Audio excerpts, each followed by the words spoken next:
শিক্ষার্থীরা, এ to Z academy চ্যানেলের পক্ষ থেকে তোমাদেরকে স্বাগতম। আজকে এই পর্বে চতুর্থ শ্রেণীর বাংলা বিষয়ের মহিয়সী নারীর সম্পর্কে আলোচনা করব। অনেকদিন আগের কথা, সেকালে মেয়েদের লেখাপড়া প্রচলন ছিল না। তখন অভিভাবকেরা মেয়েদের স্কুলে যেতেই দিতেন না। মেয়েদের থাকতে হতো ঘরের ভেতর বন্দি অবস্থায়। সমাজে ছিল অবরোধ প্রথা। অবরোধ মানে বাড়ির নির্দিষ্ট গণ্ডির মধ্যে আটকে থাকা। শুধু মেয়ে হওয়ার কারণে তাদের বন্দি জীবন কাটাতে হতো।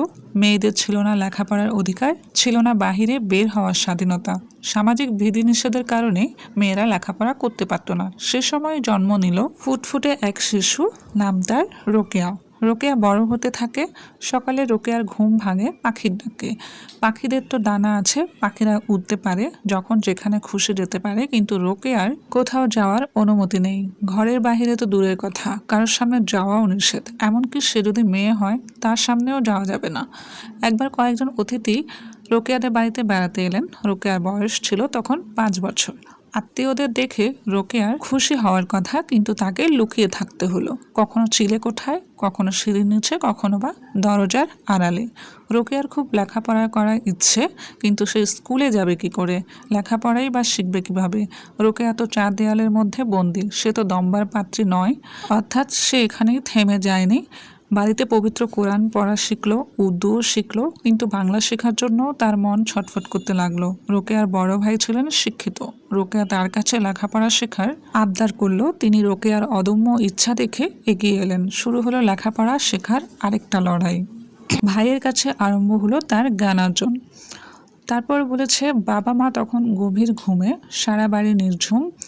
মোমবাতি জ্বালিয়ে রোকেয়া বই খুলে বসেছে। এ বই সে বই থেকে ভাই তাকে পাঠ দিচ্ছেন, অর্থাৎ পড়াচ্ছেন। জ্ঞানের জন্য তৃষ্ণাত বোন রোকেয়া শিখছে কত কিছু। রাতের পর রাত এভাবেই কেটে গেছে। কখনো কখনো পড়তে পড়তে ভোর হয়ে গেছে। এভাবেই পড়া শিখেছে রোকেয়া। রোকেয়ার বিয়ে হলো 16 বছর বয়সে। তার স্বামীর নাম ছিল সৈয়দ সাকাওয়াত হোসেন। বিয়ের 10 বছর পর তার স্বামীর মৃত্যু হয়। এবার শুরু হলো রোকেয়ার আরেক জীবন।